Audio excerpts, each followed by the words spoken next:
this series.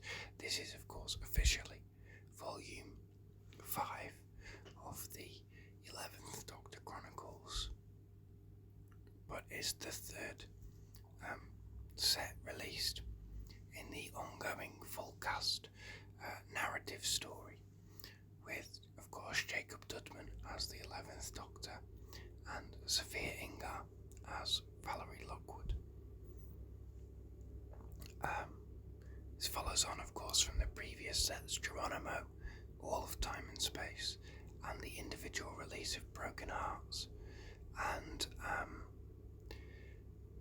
this is a pretty strong box set. I think the strongest so far overall, which, considering the quality of the previous box sets, the first set, Geronimo, I thought was really, really strong. The second one, All of Time and Space, not quite as strong for me personally, but there was still very decent stories, and Curiosity Shop was a great standout. Broken Hearts was a fantastic individual release. And then, this set is, I think, possibly just stronger again. Another 3 stories in this one: Spirit of the Season, All's Fair, and Sins of the Flesh. And the range just keeps going from strength to strength, to be honest. But we'll start off talking about Spirit of the Season, written by Georgia Cook, which Georgia Cook also wrote The House of Masks, which was the second story in the first set, Geronimo, which I recall thinking I thought that was a strong set overall, but The House of Masks was, for me, the weakest in that set, or my least favourite, but I still thought it was a strong story. And I hate to dog on Georgia Cook, but that is sort of my opinion again with this set, in that her story is my least favourite, personally. In Spirit of this Season, you've got the Doctor and Valarie arrive in this sort of almost like a haunted house pocket dimension, and they're being tormented by a character called Clara, but it's not Jenna Coleman, it's I don't know, like a weird pixie demon. That might not be entirely accurate. This just kind of bounced off me. Also, it's a Christmas special. I listened to it in February, so I kind of, this set came out in December, so that's probably more suitable for then, for when it came out. But this story kind of bounced off of me. Now, what I will say is that I probably didn't give this story my full attention. I was doing something while I was, obviously, I do stuff while I'm listening to Big Finish anyway. If I'm sometimes I'll be doing like ironing or some like tidying up or stuff, or I'll be walking my dog, or, I find things to do while I'm listening. Generally, I tend not to listen to Big Finish when I'm travelling or anything. I've done that a couple of times, but I found that a lot of the noise, I don't drive or anything, so it's a public transport, and it's just a lot of, there's a lot of background noise and stuff just sort of interferes. You kind of get a little bit lost. That happened with me with The Yearn, I recall, was a story that I listened to on public transport, and as a result I kind of felt a bit lost with it. I didn't do that with this story, but I was doing something, and my attention, I was not fully focused on the audio. I wasn't not listening, but I'd feel like I possibly didn't give this story a fair crack of the whip. I did enjoy it. I thought it had good concepts, interesting elements, but the resolution kind of, I got a bit lost. I was a bit confused by that. And I didn't feel like the side characters in this were particularly strong. But I liked this well enough. It was decent. It pushes Valarie through the ringer, which they do that with this character every story. It seems like Valarie's always getting, is always having a hard time, which has just been true since the first episode. But yeah, because they bring back a character from a previous story that kind of messes with Valarie a little bit. But it was the spirit of the season was decent, and I think my not loving it was more. I'll hold my hands up and say that's more on me for not giving this story the attention I should have done, than the story not holding my attention. You know what I mean? I did enjoy it, but yeah, but I just feel like I should have focused on it a bit more. That being said, of the 3 stories in this set, I don't want to say I'm glad, but I'm glad that I didn't do that with the other 2 stories, and that it was this one. If I had to, not fully pay attention to one story, and I wasn't paying attention, but this one was fine, but kind of bounced off me a little bit. The next 2 stories, though, beginning with All's Fair by Max Kashevsky, is just fantastic. It's a real toss-up for me between the next 2 stories as to what's the best of the set. I think I'm going to go with All's Fair, in which, in the Chicago World Fair, Valarie is on a date with the character Roanna, who was introduced in the previous set in the year. She's on a date with Roanna, and then a bloke shows up who says he's her husband from her future. And it ensues, chaos ensues. This has some big revelations and twists for the ongoing narrative, and a fantastic, really shocking, powerful ending that really surprised me.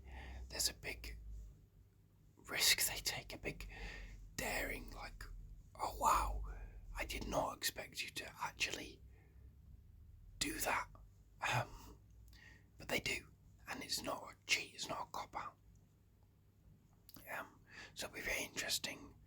It's not even like a big twist where it's like, oh my god, or like a cliffhanger, where it's a thing they do and you're like, well, how is that going to get resolved? You know what it is, but it's just a big shock. It's a surprise that they went ahead and did it. But yeah, I thought that this was fantastic. You've got Roanna, who's a strong supporting character. It introduces Hayden Lockwood, who's also a strong supporting character. Again, Valarie has a terrible time. And the Doctor gets a good amount of stuff to do. It's just a really strong story all around. I was very, very impressed by All's Fair, and as much as I really like the next story, I think All's Fair is the strongest of the 3.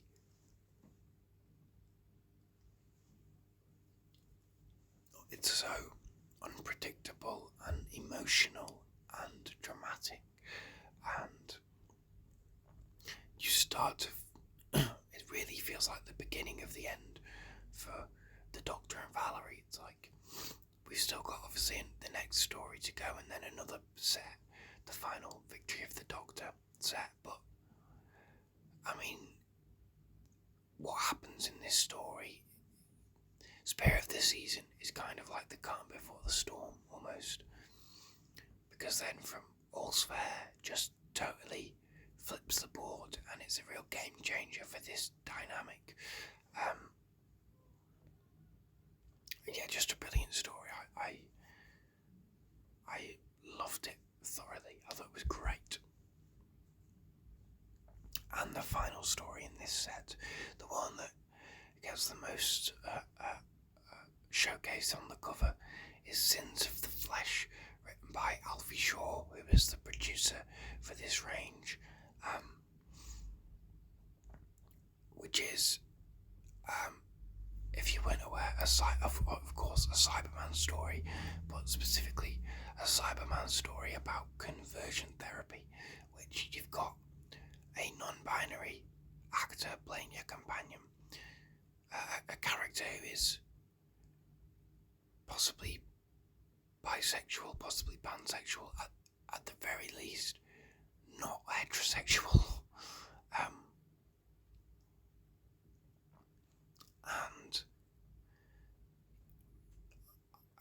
As much as I loved All's Fair, and I just said that was the strongest story, I don't know, now I'm thinking about it, I think Sins of the Flesh, you can tell the team loved these Cybermen. That's something they talk about in the behind the scenes in the interviews, is that they love this design of the Cybermen, and so that's why they're the ones they've used.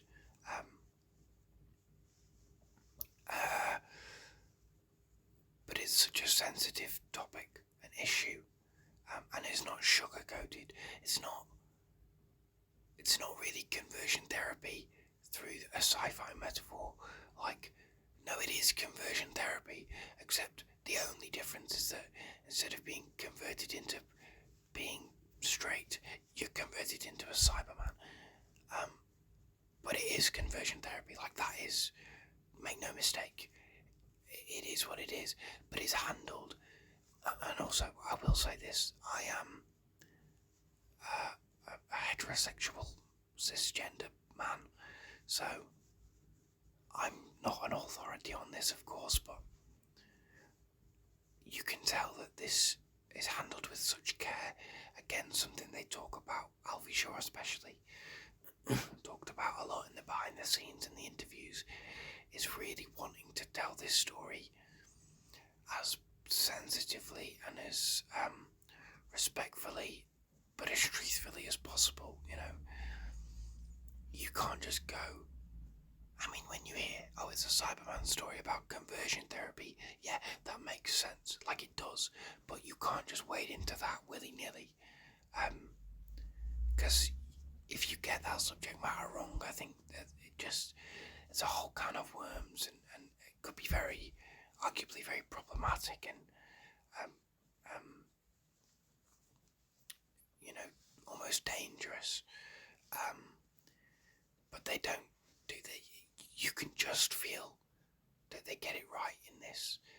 It's a fantastic story for the Cyberman. I mentioned in my other more recent Big Finish review, talking about the 8th Doctor stories from the main range, the first run of 8th Doctor stories. I talked about Sword of Orion being a strong story for the Cybermen, not only a good story, but a good story for the Cybermen. That's absolutely true of Sins of the Flesh as well,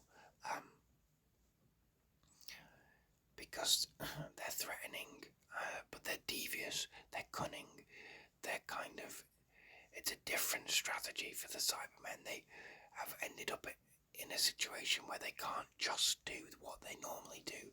They have to be a bit more covert and a bit more sneaky and a bit more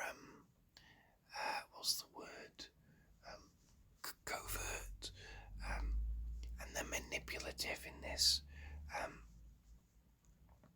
but they're manipulative because it's logical, because it makes sense to do that for them. Okay, of course it doesn't make sense to manipulate LGBT people, and it doesn't make sense to manipulate people into thinking that they should be straight because of what their God says, or any religious reasons. That, of course, is horrific and horrendous. But yeah, it's just a fantastic story that takes what could be a real a slippery slope of a topic. As I say, if you get that wrong, it could cause a lot of problems, but it just smashes the concept out of the park, and it's a fantastic companion to do it with.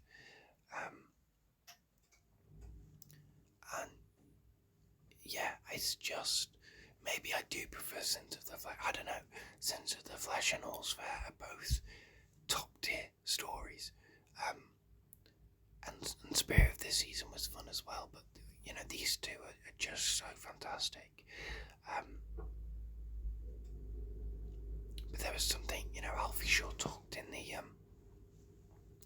behind the scenes in the interviews at the end of this about, he was watching documentaries on conversion therapy, which does still happen, unfortunately, and is horrific. And it is torture, make no mistake. But he talked about a thing they did in real life was the sort of the stomping. They all stomped. And so they do that in the story, they incorporate that in the story. And again, that's just another, that must feel like that's just fallen into place when you go, okay, I want to do a Cyberman conversion therapy story. I think it came about from Alfie Shaw was watching a documentary on conversion therapy, asked Jacob Dudman, what would you want to do? He said, I love the Cybermen. So you do the Cyberman conversion therapy story, and then you get the stomping with those Cybermen. Like, it's just a perfect, it all comes together. Yeah, I thought that Sins of the Flesh is a real achievement, for not just as a story, but, in terms of the subject matter, that it handles so well, so brilliantly. And the Cybermen get to be great villains, kind of regardless of all that. Not regardless, because that is what they're doing, but it's not just, the Cybermen aren't just menacing in this because they're doing conversion therapy. They're menacing as villains anyway, as monsters anyway. So yeah, a really strong story, and overall, a really strong